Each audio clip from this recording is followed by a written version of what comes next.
ድርጅት እንዲቋቋም ማስፈልጉ ተነሳተራመ ክንድና በርታ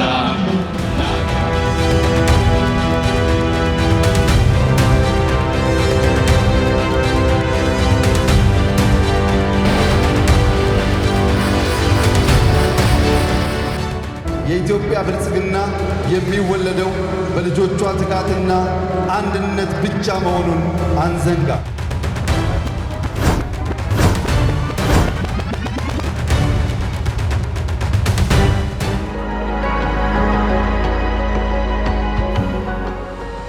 ታሪኩ ከአንድ ምዕተ ዓመት በላይ ያስቆጥሯል። በብዙ ውስብስብ ማህበራዊ፣ ፖለቲካዊና ኢኮኖሚያዊ ዑደት ውስጥ አልፏል። የአሰሪና ሰራተኛ ጉዳይ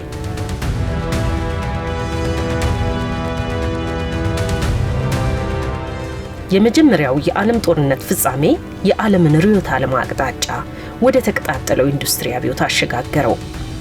በእንግሊዝ፣ በአሜሪካና በፈረንሳይ ሰፋፊ የጨርቃ ጨርቅና የማዕድን ፋብሪካዎች በሚሊዮን የሚቆጠሩ ሰራተኞች ጉልበት፣ ክህሎትና ጊዜን ተጠቅመው ምርትና አገልግሎትን ይሸጣሉ፣ ይለውጣሉ። ግን ሰራተኛው ፍትሃዊ ተጠቃሚ አልነበረም።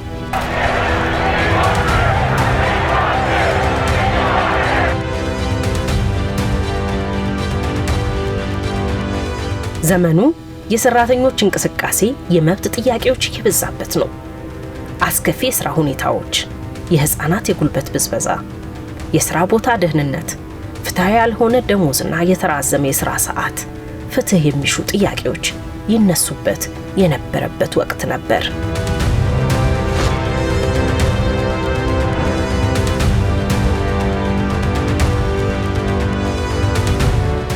ሰራተኞች ያነሱት ጥያቄ ያነ የመደራጀት መብት ይከበርልን፣ ረጅም የሥራ ሰዓታት ይጠርልን፣ የሙያ ደህንነትና ጤንነታችን ይከበርልን የሚሉ ጥያቄዎችን ያነሱ ነበር። ሰራተኛ በቀን እስከ 16-18 ሰዓታት የሚሰሩበት ሁኔታዎች የተፈጠሩበት ሁኔታዎች ነበረ። እንዲሁም ደግሞ ያልተማከለ ስራ ሁኔታዎች ነበሩ። የስራ ጸባይም አይታወቅም። ኢንዱስትሪዎችም አዲሶች በመሆኑ ምክንያት ለሰራተኞች ላይ ከፍተኛ የሆነ አደጋ፣ በሽታ፣ ጉዳት እያስከተለ ነበረ። በዚህ ምክንያት ብዙ ሰራተኞች ወደ አመጽ መነሻ ሆነዋል።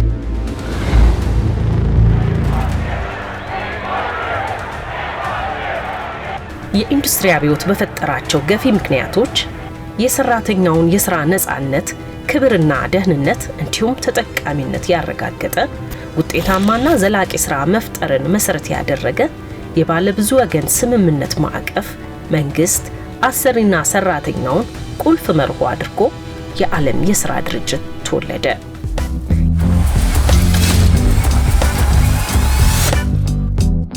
ጥያቄያቸውን ተገቢ መሆኑ ከታወቀ በኋላ ለመጀመሪያ ጊዜ በ1919 የዓለም ሥራ ድርጅት ተቋቋመ ማለት ነው። በ1919 ነው አይኤልኦ የተመሰረተው። ከፓሪስ በምዕራብ ደቡብ በኩል በምትገኘው የቱሪስት መዳረሻ ቬርሳቬ እየተባለ በሚጠራው የስምምነት አካል ነው የወጣው። ይሄ የስምምነት አካል መነሻ ያደረገው የሰራተኛ መብቶችንና የሥራ ሁኔታዎችን መልክ ለማስያዝ ደረጃዎችን ለማውጣት በሚል ማዕከል ተደርጎ ስታብሊሽት የተደረገ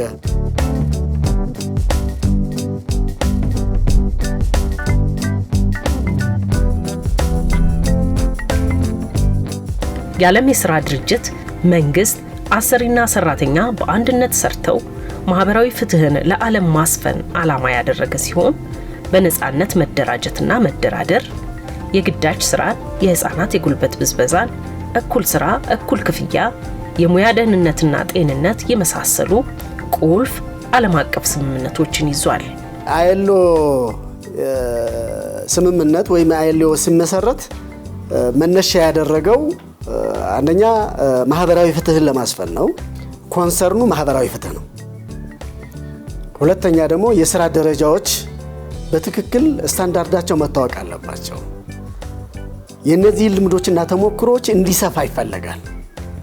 ይሄ አንድ የስምምነት ማዕቀፍ ነው። ለህጎች መሰረት የሚሆኑ ኮንቬንሽኖችን ሪኮሜንዴሽኖችን በማውጣት ሀገራት እነዚህን ኮንቬንሽኖች እንዲቀበሉ ግፊት የሚያደርግበት ተቀብለው ሲያጸድቁም ደግሞ የህጋቸው አካል አድርገው ተግባራዊ እንዲያደርጓቸው የሚደግፍ አካል ነው።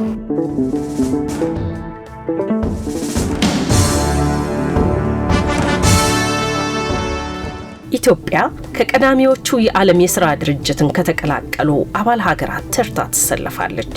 በ1923 ዓ.ም አባል የሆነች ሲሆን በ100 ዓመታት የአሰሪና ሰራተኛ የታሪክ ሂደት ውስጥ 23 ስምምነቶችን ፈርማ ህገ መንግስታዊ ማዕቀፍ ያለው አዋጅ፣ ደንብና መመሪያ ተግባራዊ አድርጋለች። አይሎ ምስረታ በተካሄደ ማግስት ፈጥና የተቀላቀለችው ኢትዮጵያ ናት። በ1923 የአጠቃላይ የሀገራችን ኢትዮጵያ የአይሎ አባል የሆነችበት ምዕራፍ ጊዜ ነበር። ይህ ሀገራት አንዱ የስልጣኔ መገለጫ ነው ተብሎ ከሚታወቅበት አንዱ መለኪያ ሀገራት የራሳቸውን የሚያነቃቁበት ከዓለም አቀፉ ማህበረሰብ ወይም ከዓለም አቀፉ ኮሚኒቲ ጋር መስተጋብር የሚፈጥሩበት አንድ መለኪያ ተደርጎ ይወሰድ ስለነበር ስቲልም ስለሆነ ማለት ነው። ቀደምትነት ያላት ለበርካታ ዓመታት አባል ሆና የቆየች በዚህ ጊዜ ውስጥ ከ23 ያላነሱ ኮንቬንሽኖችን አንኳር ኮንቬንሽኖች የምንላቸውን ኮንቬንሽኖች ያጸደቀች ማጽደቅ ብቻ ሳይሆን በሀገራችን ህገ መንግስትም ኢትዮጵያ ተቀብላ ያጸደቀቻቸው በአንቀጽ 9 ላይ ኢትዮጵያ ተቀብላ ያጸደቀቻቸው ኮንቬንሽኖች የሀገራችን የህግ አካል ሆኖ ተፈጻሚ ይሆናል በሚል በህገ መንግስቱ ላይ በግልጽ የተመላከተ፣ ስለዚህ በህገ መንግስታዊ መሰረት እንዲኖረው ያልተደረገበት ላተገባበሩ ምቹ ሁኔታ ከመፍጠር አኳያ አይሎ ስር ስትታቀፊ አሰሪ ሰራተኛና መንግስት ተብሎ ሶስትዮሽ ትራይፓርታይት የሚባል ግንኙነት አለ። በዛ ላይ የሚሰራው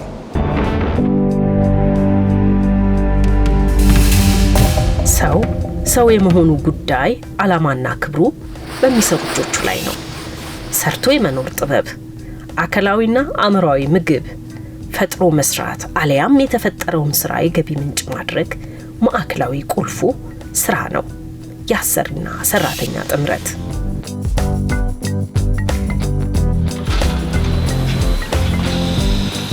ስለ አሰሪና ሰራተኛ ስናነሳ በሀገር ኢኮኖሚ ግንባታ በከተማ ኢኮኖሚ ግንባታ ላይ ቀላል ሚና አይደለም ያለው። የሰራተኞች ሚና ራሱን የቻለ ሌላው ሊተካው የማይችል ትልቅ ሚና አለው። የአሰሪዎችን በተመሳሳይ አሰሪ ማለት በስሩ በትንሹ አንድ ሰው ቀጥሮ ስራ እያሰራ ገንዘብ የሚከፍል ሰው በሙሉ አሰሪ ይባላል።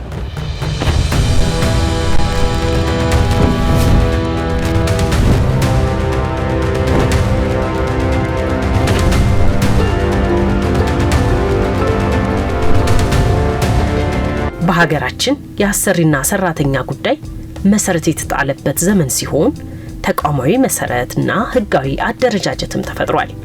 የአሰሪም የሰራተኛ ማህበር መመስረትና መደራጀት በአዋጅ ጸድቆ ተግባራዊ ተደርጓል። በ1944 ለመጀመሪያ ጊዜ 11 ሌበር ኢንስፔክተሮች ወይም የስራ ሁኔታ ተቆጣጣሪዎችን በንጉስ ጊዜ ለመጀመሪያ ጊዜ የተሰየሙበት ጊዜ ነበር። በ1957 አንድ ደንብ ወጣ። ይሄ ደንብ ምንድነው? የአሰሪና ሰራተኛ ጉዳይ ዘርፍን የሚያቋቁም ማለት ነው። በዛ ጊዜ በህዝባዊ ኑሮ እድገት የሚባል ሚኒስቴር ስር ምንድነው የአሰሪና ሰራተኛ ጉዳይ ተቋቋመ። ይህ ሰራተኛና አስተዳደር አቋቋሚ ተቋቋመው አዲስ አበባ ብቻ አይደለም፣ አስመራ፣ ድሬዳዋ። ያኔ 40 አሰሪዎች ሆነው ነው የመሰረቱት። ከነዚህም ውስጥ የውጭ አገር ዜጎች ነበሩ በዚያን ጊዜ እና የተቋቋመውም በወቅቱ የኮንስትራክሽን እቃዎችና የዚህ የአቡጀዲ ከውጭ ነበር የሚመጣውና እሱን ለማምጣት በማህበር ተደራጅተው ነው የመሰረቱ። በ1955 ሰራተኛው በማህበር እንዲደራጅ ተፈቀደላቸው ማለት ነው። በውጭ ዲፕሎማሲ አለ፣ ከዛም አገር ውስጥ ያለው ትግል አለ። በዚህ ምክንያት የአሰሪና ሰራተኛ ግንኙነቱ ተጀመረ። የኢትዮጵያ ሰራተኞች አንድነት ማህበር ነው ያኔ ይባል የነበረው። በወቅቱ በነበረው ስታተስ ግን ጥሩ ተብሎ የሚወሳ ነበር። አጠቃላይ መደራጀት መብት፣ የመደራጀት ነፃነት፣ አጠቃላይ ከሰራተኛ ጋር ተያይዞ ያለውን ሙሉ ፓኬጁን ያሟላ ነው ባይባልም እንደ መነሻ ጥሩ መነሻ ሪፈረንስ ፖይንት ነበር ተብሎ ነው የሚወሰደው።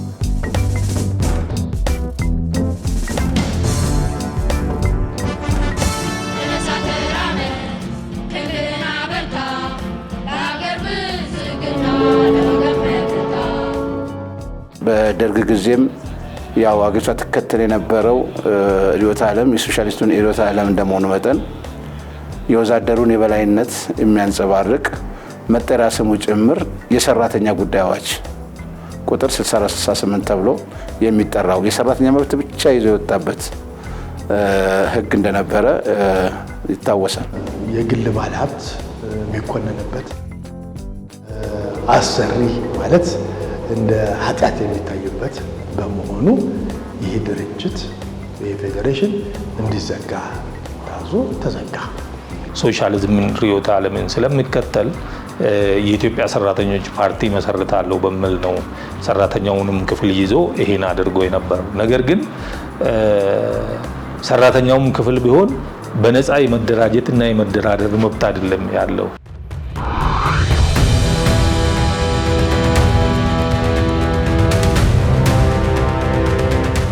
በ85 ዓመተ ምህረት በአዋጅ ቁጥር 42 1985 ተሻሽለዋል። እንደገና በ96 ዓመተ ምህረት 377/96 አዋጅ የአሰሪና ሰራተኛ አዋጅ ተሻሽለዋል። ማህበራዊ ፍትህን በዚህ ዘርፍ ለማጠናከር አሳታፊ ለማድረግ በሚል አዋጆች፣ ደንቦች በደንብ ከ1993 በኋላ ከዛ በፊት መነሻዎቹ ያንዳንዱ ተመጋጋቢ ነው። የአዋጆቹ የፖሊሲዎቹም ጽንሰ ሐሳብ ወስደን ካየን ከመጀመሪያው ጀምሮ ተመጋጋቢ አዳጊ ነገር እየጨመረ መጥቷል።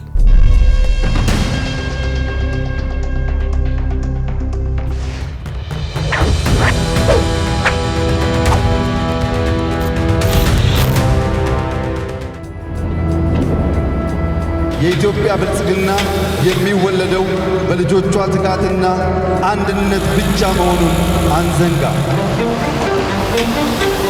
በለውጡ እይታ አሰሪና ሰራተኛ ጉዳይ እንዴት ይታያል? የመጀመሪያ አዋጁን አመንድ የማድረግ ስራ ነው የተሰራው። የ100 ዓመት ታሪክ ያለው ዘርፍ ነው ሲባል አንዱ ህገ መንግስታዊ ማዕቀፍ ያለው ነው። የራሱን የቻለ ፖሊሲ ያለው፣ የራሱን የቻለ አዋጅ ያለው፣ የራሱን የቻለ ደንቦች አሉት፣ መመሪያዎች አሉት፣ ማኑዋሎች አሉት። የአይሎ ህግ አለ፣ የህገ መንግስቱም አለ፣ እንዲሁም የአሰሪና ሰራተኛ አዋጅ አለ፣ የሙያ ደህንነት ፖሊሲዎች አሉ። ፕላስ ደግሞ በድርጅታዊ ደግሞ የህብረት ስምምነት እንደ ሌጋል ፍሬምወርክ ተብለው ይቀመጣሉ።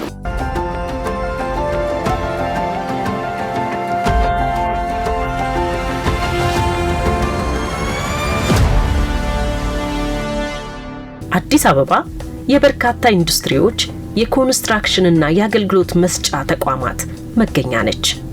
ከተማዋ በፈጣን የእድገት ምህዋር ውስጥ ነች። መሽቶ በነጋ ቁጥር አዳዲስ የሚተጉ እጆች የሚታዩባት፣ አሰሪና ሰራተኛ የአንድ ሳንቲም ሁለት ገጾች ሆነው ለኢንዱስትሪው ሰላም፣ ምርታማነትና ደህንነት ብሎም ለዜጎች ብልጽግና የሚተጉባት የሀገር መልክ ነች።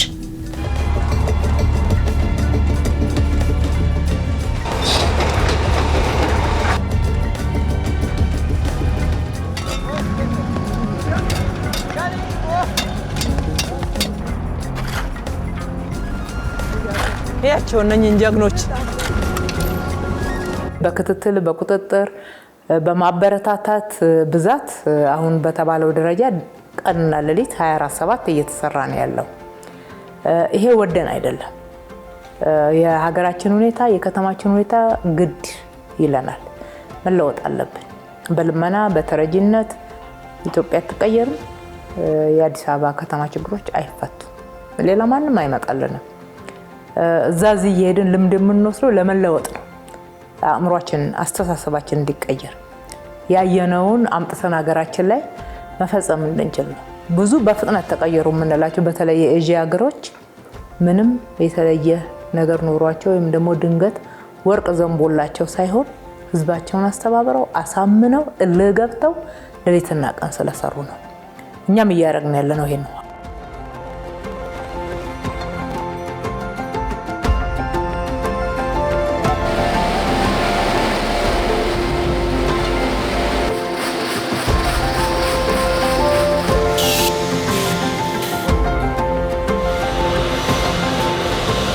አዲስ አበባ ከተማ የኢንዱስትሪ ማዕከል ተብላ የምትታወቅ ነች።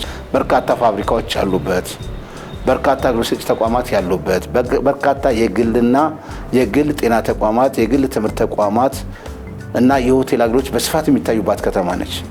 እዚህ ውስጥ የአሰሪና ሰራተኛ ግንኙነትም ሰፊ ነው።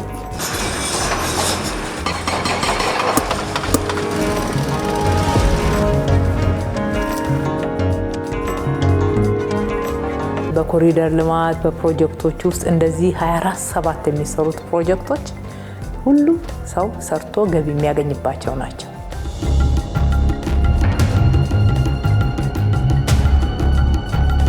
አዲስ አበባ ስራና ክህሎት ቢሮ የመዲናዋን የኢኮኖሚ ዘርፍ የሚዘውሩትን አሰሪና ሰራተኛ ጤናማ ግንኙነት፣ መሰረታዊ የስራ ላይ መብቶች የተጠበቀበት ምቹ የስራ ሁኔታ የተረጋገጠበትና ከብክለት የጸዳ አካባቢን በመፍጠር ምርትና ምርታማነትን ማሳደግ ተልዕኮ አድርጎ እየሰራ ይገኛል።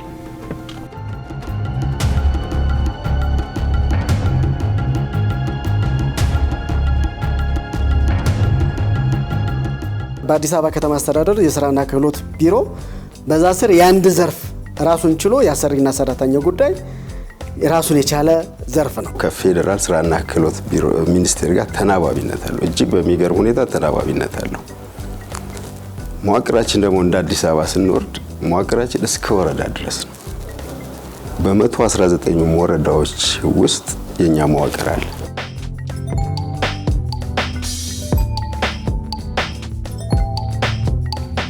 በ2016 በጀት ዓመት ቢሮ የሚሰጣቸውን አገልግሎቶች የስራ ፍሰታቸውንና ተመጋጋቢነታቸውን ጠብቀው ለአገልግሎት ፈላጊው ህብረተሰብ ዘመናዊና ቀልጣፋ አገልግሎት መስጠት የሚያስችለውን አደረጃጀትና ተቋማዊ ሪፎርም አከናውኗል።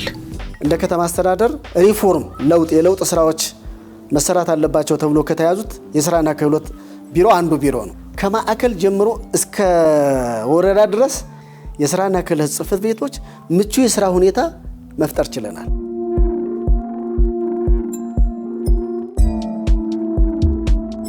ይህ ዘርፍ በሁለት ዳይሬክቶሬቶች የተዋቀረ ነው፣ የተደራጀ ነው። መዋቅራዊ ጥናቱ ሲሰራ የመጀመሪያው የኢንዱስትሪ ሰላም ሙያ ደህንነትና ጤንነት ዳይሬክቶሬት ነው። ሁለተኛ ወሳኝ ቦርድ ነው።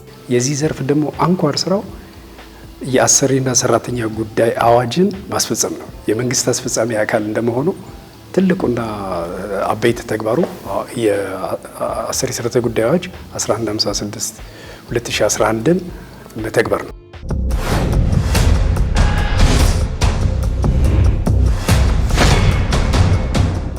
የኢንዱስትሪ ሰላም የሙያ ደህንነትና ጤንነት ኢኮኖሚያዊ፣ ማህበራዊና ሰብአዊ ገጽታ ያለው ሲሆን በስራ ላይ የተሰማራውን አምራች ኃይል ከጉዳት፣ ንብረትን ከውድመት ይጠብቃል። ምቹ የስራ አካባቢ እንዲፈጠር በማድረግ የስራ ቅልጥፍና፣ ምርታማነትና ጥራት በመጨመር በገበያው ተወዳዳሪ ለመሆን ቁልፍ ሚና ይጫወታል።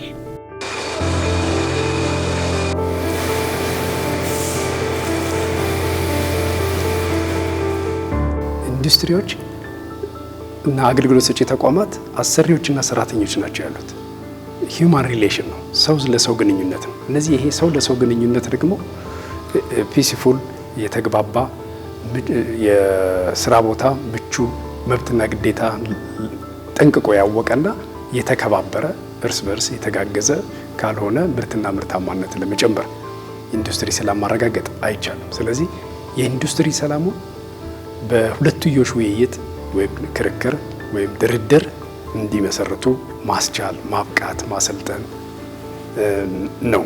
ሁለተኛው ላይ ኢንዱስትሪ ሰላምና የሙያ ደህንነት ጤንነት እንደማለቱ የሰራተኞችንም ሆነ የአሰሪዎች በስራ ቦታቸውና አካባቢያቸው ምቹ የስራ ሁኔታ እንዲፈጠር ማድረግ ነው። ለአምራቹም ለአገልግሎት ሰጪ ተቋማቱም ወሳኝ የሚባለው አንዱ የስራ ክፍል ነው። ምቹ የስራ ሁኔታ በመፍጠር ምርትና ምርታማነትን በላቀ ደረጃ በማስመዝገብ ዘላቂ የስራ ዕድል ለዜጎች እንዲፈጠር በማድረግ ነው ላይ የተመሰረተ ኢላማ ይዞ የሚንቀሳቀስ ተቋም ነው ማለት ነው።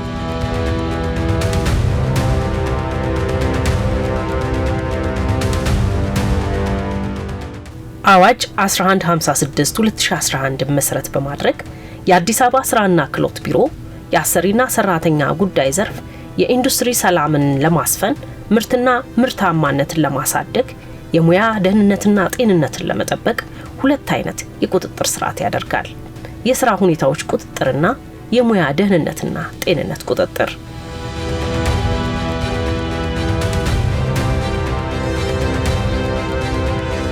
አዋጅ 1156 አዋጃችን በኢንዱስትሪዎች በአሰሪና ሰራተኛ ወገኖች ባሉበት ቦታ እየተተገበረ ነው ወይ?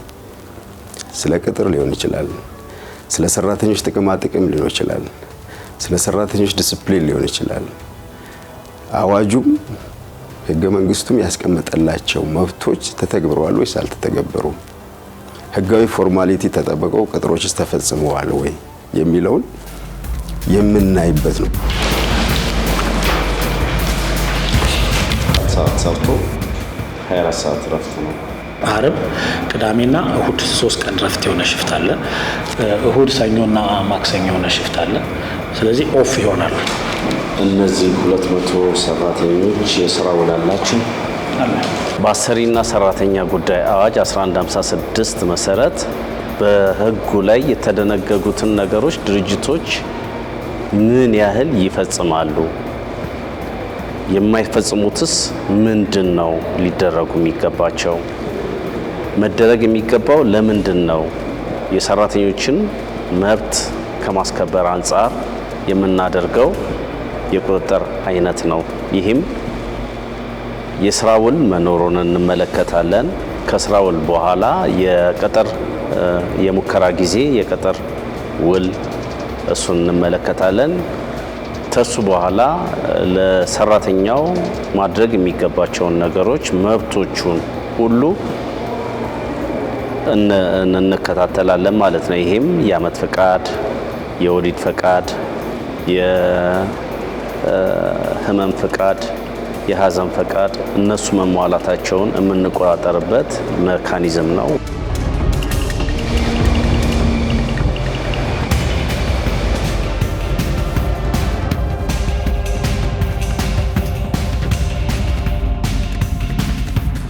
ድርጅቶች አሁን ለምሳሌ ያህል ዛሬ ያየነውን ድርጅት ብትመለከቱት ለአይኤስኦ ሰርቲፊኬሽን ይፈልገዋል። ይህንን ቁጥጥሩን ብቻ አይደለም ጥናትም ይሰራል። በእኛ አንተን የጥናቱ ግብአት ለዚህ ድርጅት ማስጠናቱንና ከሁሉም ከብክለት ከሌሎች ነገሮች እንትኖች እነዚህ ነፃ ሆኖ ድርጅቱ ያመረተው ምርት ወደ ውጭ የሚልክ እንኳ ቢሆን ተቀባይነት ይኖረዋል ማለት ነው።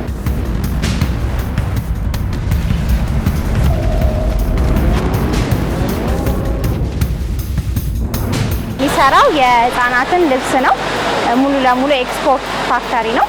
የስራ ቦታ ሙያና ጤንነት ምንም የማንደራደርበትና ቅድሚያ የሚሰጠው ስራ ነው። ያው እንግዲህ ፋክተሪያችን ውስጥ መጀመሪያ በስራ ቦታ ጤናና ደህንነት መመሪያ መሰረት ነው የተዘጋጀው። ፋክተሪው አጠቃላይ ሲመሰረት ራሱ ለምሳሌ መተላለፊያ መንገዶች በምን ያህል ዲስታንስ መደረግ አለበት፣ ርቀቱ፣ የማጥፊያ መሳሪያዎች በምን ያህል ርቀት መኖር አለባቸው። ይህንን ደግሞ ለሰራተኛው ሴንቲንግ ምን ያደርጋል ያሳውቃል ማለት ነው። ይሄ እዚህ ጋር እንደምታዩት ወቅታዊ ድርጅቱ በራሱ በባለሙያው ባለው ባለሙያ ቼክ ያደርጋል። የሚሞላው እያንዳንዱ ነገር እዚህ ጋር ቼክ መደረግ ያለባቸው መስፈርቶች አሉ። በእነዚያ መስፈርቶች መሰረት ቼክ ያደረገ አፕዴት የሚያደርገው ነው ማለት ነው።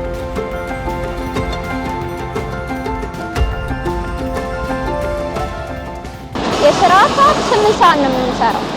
በሰራሽበት ነው የሚታሰብልሽ ማለት ነው። ስለዚህ ኦቨርታይም ስትሰሪ የአንድ ሰዓት እና ይታሰብልሻል። እንዲሁም ደግሞ አሁን አስቸጋሪ ምናምን እንትኖች ካሉ እነዛን ለማካካስ ኦቨርታይም ይታሰብልሻል ማለት ነው።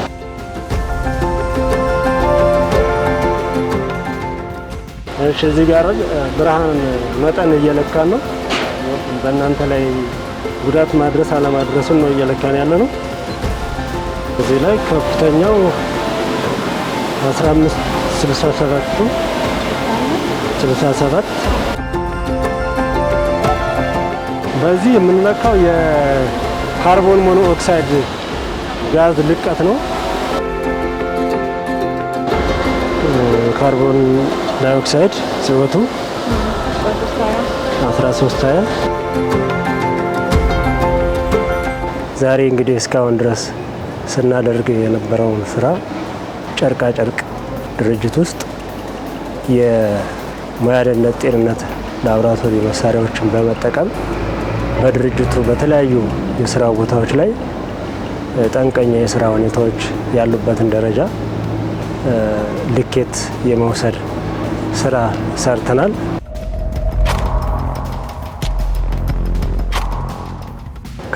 ከወጡ ዓለም አቀፍ ስታንዳርዶችና እኛም እንደ ሀገር ካወጣ ነው መመሪያ ላይ በሚቀመጠው ስታንዳርድ ላይ ድምጥም፣ ብርሃንም፣ ሙቀትም፣ የአየር ጥራትም እንደዚሁም ካርበን ልቀቶችም ከሚፈለገው ወይም ከጣሪያው በላይ መሆን አለመሆናቸውን እናይና ከዛ በላይ ከሆኑ የማስተካከያ እርምጃ ድርጅቱ ወስዶ አስተካክሎ የስራ ቦታዎቹ ደህንነታቸው የተጠበቀ ሰራተኞች ጤናማ ሆነው ምርት እያመረቱ የሚያመርቱት ምርት እንዲጨምር የማድረግ ስራ እንዲሰራ በሪፖርት መሰረት እና ግብረ መልስ አዘጋጅተን ለድርጅቱ እንሰጣለን ማለት ነው። ለሰራተኛው ደህንነት ብቻም ሳይሆን ለፋብሪካውም ጭምር ነው።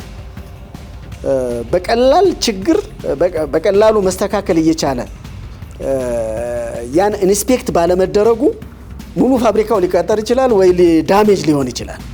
እንዲህ አይነት ችግር እንዳይፈጠሩ የቅድመ መከላከል ስራ ለመስራት አገልግሎት የምንሰጥበት የምናሳለጥበት ራሱን የቻለ የተደራጀ የላቦራቶሪ ክፍል አለን ማለት ነው።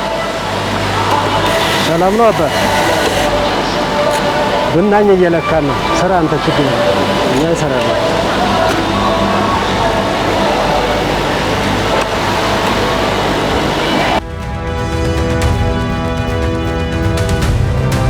እንደኛ ዘርፍ ቁጥጥር ስንል የሰራተኛውን ደህንነት መጠበቅ አንድ፣ የድርጅቱን ደህንነት መጠበቅ ነው። የድርጅቱን ምርትና ምርታማነት እንዲያድግ ደህንነቱን ማስጠበቅም ነው። በሁለቱም ወገን ነው የምናየው።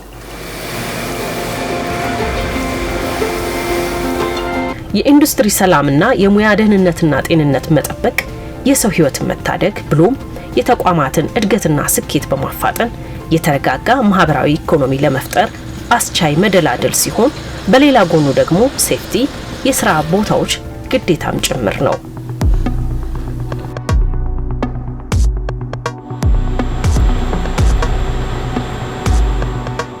ሴፍቲ ኢሹ የሁለቱም ነው፣ የአሰሪም የሰራተኛ እንዲሁም ደግሞ የሀገር ነው ማለት ነው አጠቃላይ ስናየው።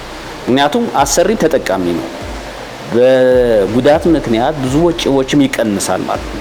በተለይ በጥናት በተደረጉ እስካሁን ድረስ እስከ 2.9 ሚሊዮን ሰራተኞች በዓለም በየአመቱ ይሞታሉ በስራ ላይ አደጋ ምክንያት ማለት ነው። ከዚህ የሚወጣው ወጪዎች ደግሞ አሰሪ እንደ ሀገር ስናየው ከ4 እስከ 5% ጂዲፒ ኮንትሪቢዩሽን አለው፣ ሪዳክሽን አለ ማለት ነው። ከ4 እስከ 5% ጂዲፒ መቀነስ ማለት እንደ ሀገር በጣም ቀላል አይደለም። ይሄ ደግሞ ወደ ድርጅት ወይ ወደ ኢንዱስትሪ ስንቀይረው ደግሞ በጣም ግሬት የሆነ ወጪ አለ ማለት ነው። አንድ ባለሙያ እጁ ተቆረጠ ወይም አይኑ ጠፋ፣ አሰሪው ምን ጉዳት ይደርስበታል? አንደኛ ልምድ ያለው ሰራተኛ ያጣል። በሱ ቦታ ሌላ ሰው ቀጥሮ ያመጣል። ከዛ ስራ ለተሰናበተው ሰው የአካል ጉዳት ካሳ ይከፍላል። የስራ ስንብት ክፍያ ይከፍለዋል አሰሪው ማለት ነው። የሱ ቦታ ሰው ቀጥሮ እስኪያሰለጥን ድረስ ምርቱ ይስተጓጎላል። ይሄን ሁሉ ነው የሚያጣ ማለት ነው። ላሟ ጥሩ ሳር ስትበላ ጥሩ ጨው ስትልስ አይደለም ወተቷም ጥሩ የሚሆነው። እንደዛ አይነት አስተሳሰብ እንዲመጣ ነው የሚፈልገው እና እውነትም እሱን እያመጣን ያለ ነው። ስለ ሰራተኛ የምናወራው ስለ ሰብአዊ መብት ነው የምናወራው፣ ስለ ሰብአዊ ፍጡር ነው የምናወራው። የሰራተኛውን መብት ሳንሸረሽር የመንግስትን ጥቅም ሳንነካ የኛን የአሰሪዎችን መብት ማስጠበቅ ነው ዋና ስራችን ነው። ለሱ የተመቻቸ የስራ ቦታ ሲኖር ሰራተኛው ምርቱ እያደገ ይሄዳል። ምርቱ ካደገ ደግሞ ሰራተኛው ተጠቃሚ ይሆናል። ሰራተኛው ተጠቀመ ማለት ህብረተሰቡ ተጠቀመ ማለት ነው። ህብረተሰቡ ተጠቀመ ማለት ደግሞ አገር ተጠቀመች ማለት ነው።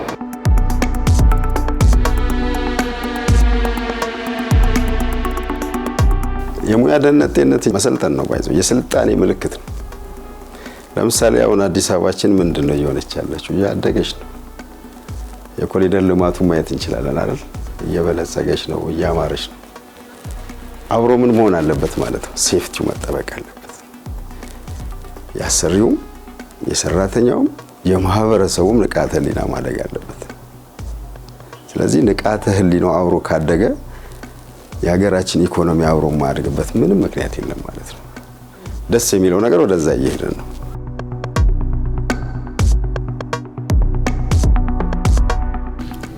ሰራተኛውን ከጠንቀኛ ሁኔታ መጠበቅ፣ መብቱ እንዲከበር ማድረግ፣ ሰላማዊ ኢንዱስትሪ መፍጠር፣ ምርትና ምርታማነትን ማሳደግ፣ የከተማዋን ብሎ የሀገርን ምጣኔ ሀብት መደገፍ ሲሆን በሌላ ጎኑ ደግሞ ለሰው ልጅ የሚገባውን ሰብአዊ መብት መጠበቅም ጭምር ነው።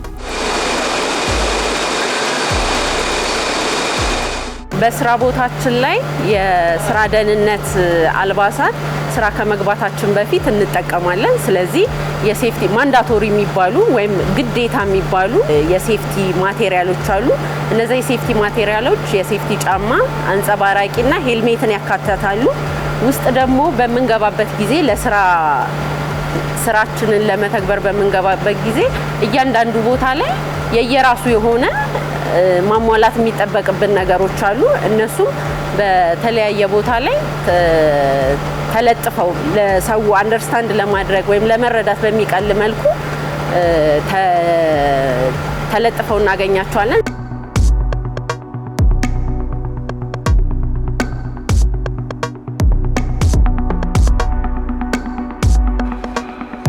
እያንዳንዱ የስራ ክፍል በደንብ ሌብል ተደርጎ የተቀመጠበት ሁኔታ ነው ያለው። እዚህ ጋር ግራይንድ ሊሆን ይችላል የሚያደርገው ወይም ደግሞ እዛ ጋር የሚታጠብ ማጠቢያ አለ እናየዋለን። በሚያደርግበት ጊዜ ፌስ ሺልድ በአግባቡ ይጠቀማል። አቫይለብል ነው በቦታው። ረበር ኤፕረን ይጠቀማል። ረበር ኤፕረን ልብሱ እንዳይጎዳ። ረበር ግላቭ ይጠቀማሉ። በዚህ አይነት መንገድ በየጊዜው ሌላው እዚህ ቦታ ላይ የሚጠቀሙት አንዳንድ የኬሚካል ሽታ ሊኖር ይችላል ተብሎ በሚታሰብበት ጊዜ ኬሚካል ፕሩፍ ማስኮችንም ጭምር ይጠቀማሉ። ኢንኬዝ ይሄ ቦታ ፍላሜብል ስለሆነ ፋይር ኤክስቲንግሸር በየቦታው እንደዚህ በምትመለከቱት አይነት ይኖራሉ። እንደምታዩት እነዚህ ሼልፎች በአግባቡ በቂ መተላለፊያ ይዘው እያንዳንዱ ሌብል አለው። አንድ ሰራተኛ ፒከርስ እቃ ለማንሳት አይቸገርም። ቶሎ ብሎ እቃ ማንሳት የሚችልበት ሁኔታ። ወደዚህም መተላለፊያ በቂ ሰውም ትሮሊም ማስተላለፊያዎች አሉ። ወደዚህ ብትመጣ የሴፍቲ አርማዎች በዚህ አይነት ሁኔታ ይኖራሉ ማለት ነው። ሴፍቲ ፈርስት። ኢንኬዝ አንድ ሰው እጁ ላይ አይኑ ላይ ወይም ተወሰነ የሆነ የሰውነት ክፍሉ ላይ ኬሚካል ቢፈስበት ኢሚዲየትሊ ኬሚካል ሻወር እዚሁ አጠገቡ አለ።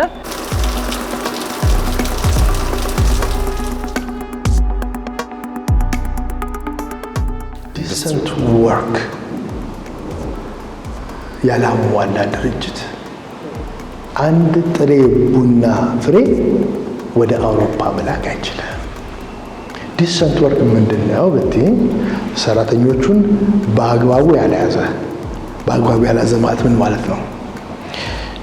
የሚገባቸው መብት ያልጠበቀላቸው፣ ዩኒፎርም ከሆነ ዩኒፎርም የላቸው፣ 8 ሰዓት ብቻ የሚያሰራቸው፣ ከ8 ሰዓት በላይ ካሰራቸው ትርፍ ሰዓት የሚከፍላቸው፣ በሳምንት አትሊስት አንድ ቀን ሙሉ የ24 ሰዓት እረፍት የሚያገኙበት፣ በስራ ቦታ ላይ ፐርሰናል ፕሮቴክቲቭ ጊር የሚያሟላላቸው፣ ከዛ በኋላ ኦሽ ቅድም ያነሳሽው ኦኩፔሽናል ሴፍቲ ኦኩፔሽናል ሄልት ሴፍቲ የኦሽ መፍጠርቶችን ያሟላ፣ የስራ አካባቢያቸው ንጹህና ምቹ ያደረገላቸው ካልሆነ በቀረ አንድ ፍሬ ቡና ወደ አውሮፓ መላክ ይከለከላል። የአይሶ ጉዳይ የኢንተርናሽናል ስታንዳርድ ሰርቲፊኬሽን የሚፈልጉ ድርጅቶች ገበያቸው ወይም ያመረቱት ምርት ወደ ዓለም ገበያ ለማውጣት ሚኒመም ስታንዳርድ ይህ ሰርቲፊኬት መያዝ መቻል አለባቸው። ሰው ተቋሙን ሪኩዌስት ያደርጋሉ። ሪኩዌስት ሲያደርጉ አንዱ ከጠንቀኛ ስራ ሁኔታዎች ጋር ተያይዞ ይህን ስራ ቼክ የምናደርግበት ሳምፕል እየተወሰደ ያ ፋብሪካ ወይም ያ አምራች ተቋም የሚመረመርበት ኢንቨስቲጌሽን የሚሰራበት አጠቃላይ የኢንዱስትሪ ሰላሙን ለመጠበቅ ሰርቪስ የምንሰጥበት ራሱን የቻለ ብቸኛ በዚህ ከተማ እንደ ሀገርም ብቸኛ የሆነ የላቦራቶሪ አገልግሎት እንሰጣለን።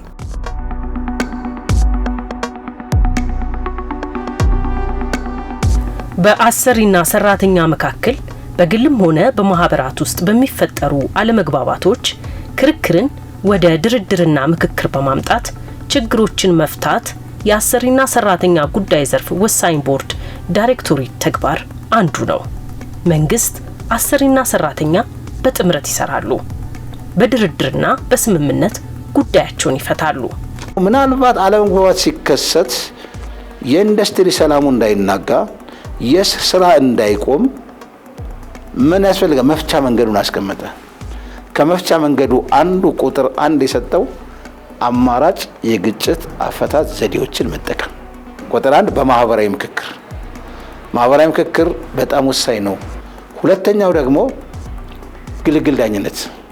የማህበራዊ ምክክሮች ስርዓት ማለት አሰሪና ሰራተኛ መንግስት በጋራ ሆነው ችግሮችን ተወያይተው እንደገና ደግሞ በሁኔታዎች ላይ ዲስከስ አድርገው ስምምነት የሚፈጥሩበት ነው። ችግሮቹን ለመፍታት ማለት ነው። ያ ፕሮሰስ ምንድነው ነው የሚነሳው?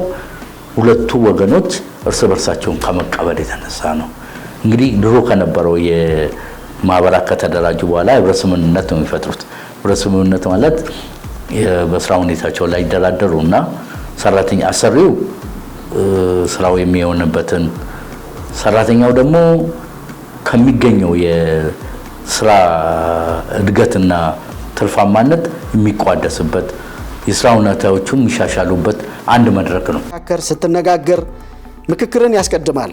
አንዱ የአዲሱ እሳቤ መሰረታዊ ማጠንጠኛ ነጥብ ምክክር ነው። ችግርህን ቁጭ ብለህ ከፈታህ አንተ ስልጡን ዜጋ ነህ። አንተ መገለጫውም ይሄ ነው።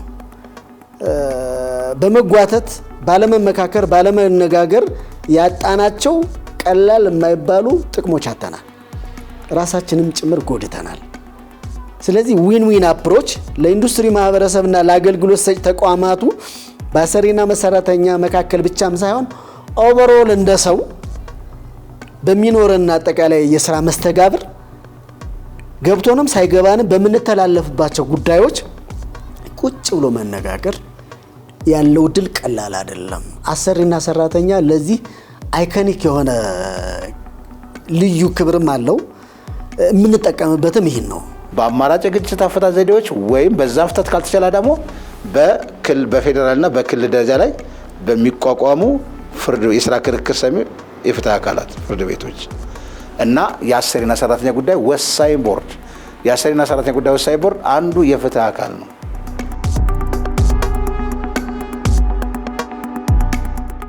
የአሰሪ ሰራተኛ ወሳኝ ቦርድ ውስጥ ምን ወሳኝ 3 ኤሌመንቶች አሉ። እነዚህም የአሰሪ ተወካይ የቦርድ አባላት ወይም ዳኞች፣ የሰራተኛ ተወካይ ቦርድ አባላት ወይም ዳኞች፣ የመንግስት ተወካይ ቦርድ አባላት ወይም ዳኞች አሉ። እነዚህ ከሶስት ውክልናቸው 3 ነው። ምክንያቱም ስቴክሆልደሮቹ 3 ስለሆኑ እይታውም የዳኝነት እይታውም የፍትህና ርትዕ ክርክሩ ከ3 አንግል ነው። የሶስትዮሽ ትብብር አሰራር ስርዓትን ማጎልበት አስፈላጊ ነው ለኢንዱስትሪ ግንኙነታችን። የሶስትዮሽ ትብብር አሰራር መገለጫ ከሆነው አንዱ የአሰሪና ሰራተኛ ጉዳይ ወሳኝ ቦርድ ነው። ማንን ያካትታል ይሄ ፍትህ ስርዓት? ከአሰሪ 2፣ ከሰራተኛ ወገን 2፣ ከመንግስት ባለሙያ የሌበር ጉዳይ የሚያውቁ ባለሙያዎች 2፣ እንዲሁም ደግሞ መንግስት የሚሰየመው የመሀል ሰብሳቢ 1፣ በአጠቃላይ 7 ሰው ያሉበት። ስለዚህ ጋር ምን አለ? የአሰሪም በፍትህ ስርዓቱ ለዳኝነት ስርዓቱ ላይ የማንነት ውክልና አለ። የአሰሪም የሰራተኛም ብሎም መሀል መንግስት አለ። ይሄ ያስፈለገበት ምንድነው? የሶስትዮሽ ትብብር በፍትህ ስርዓት ውስጥ ማስረጽ አስፈላጊ በመሆኑ ዊን ዊን አፕሮች መጠቀም አለብን ነው። ዊን ዊን አፕሮች በማህበራዊ ምክክሮች፣ ዊን ዊን አፕሮች በሙያ ደህንነት ጤንነት ጉዳይ፣ ዊን ዊን አፕሮች በወሳኝ ቦርድ በችሎት ማስቻያ፣ ዊን ዊን አፕሮች በቁጥጥር።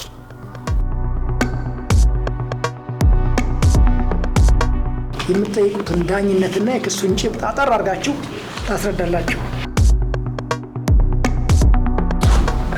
ምስክር ቆጥራችኋል አይደል? የቀረበው የመጀመሪያ ደረጃ መቃወሚያ ቦርዱ ውድቅ አድርጎታል። እኔ 17 ምስክር እንሰማለን። በ145 የታዘዙት ይቅረቡ ተብሏል። ትዕዛዙን ያደርሱ። በወረዳ በክፍለ ከተማና በማዕከል ባሉ የአሰሪ ሰራተኛ ቅርንጫፍ በዘርፋችን የኢንዱስትሪ ሰላም ቡድን መሪዎች አሉ፣ ባለሙያዎች አሉ፣ የሙያ ደህንነት ተቆጣጣሪዎች አሉ፣ የማህበራዊ ምክክር ኤክስፐርቶች አሉ። በየአመቱ በአማካኝ ከ100 ያላነሱ የክስ መዝገቦች ይከፈታሉ። በአንድ የክስ መዝገብ ምናልባት ኢሹዎቹ ውስጡ ያሉ ኢሹዎች 4-5 ኢሹዎች ሊሆኑ ይችላሉ። በዚህ ኢሹዎች ስናያቸው ወደ 500 ጉዳዮች ማለት ነው። በክስ መዝገቦቹ ብቻ ስናይ የሰራተኛ ቁጥር መዝገቦች ቁጥር 100 ቢሆኑም ነገር ግን ጉዳዩ የሚመለከታቸው ሰራተኞች ቁጥር ደግሞ ቢያንስ ከ150 ሺህ እና 200 ሺህ ሊሆን ይችላል።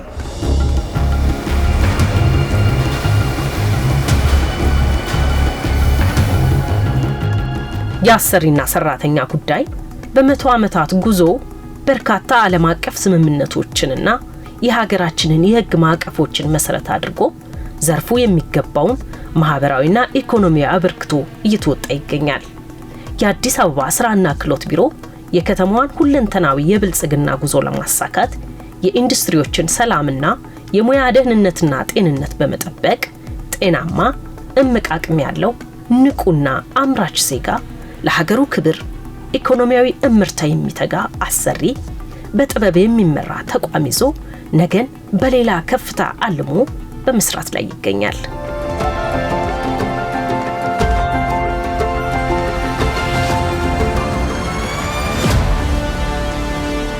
ሀገራችን የሚታወቀው የውጭ ምንዛሪ ያስፈልጋታል።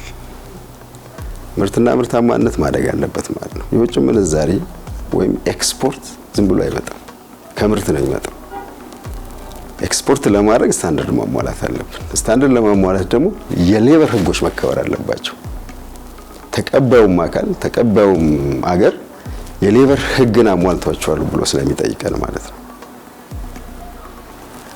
ስለዚህ ምርትና ምርታማነትም እንዲያድግ ኤክስፖርታችንም እንዲጨምር ሰራተኞች ከስጋት ነፃ ሆነው ምቹ የስራ አካባቢ ተፈጥሮላቸው በሙሉ አቅማቸው ጉልበታቸውንም ዕውቀታቸውንም ደስ ብሎ እንዲሰሩ የተለመደውንም አሁን 24 ሰዓት የመስራት ባህል መጥቶ የለም። ያኛውንም እንዲቀጥል ማድረግ ከተፈለገ ሴፍቲ ላይ መስራት ያስፈልጋል ማለት ነው። የሚፈለገውም ተባብሮ ማደግ ነው።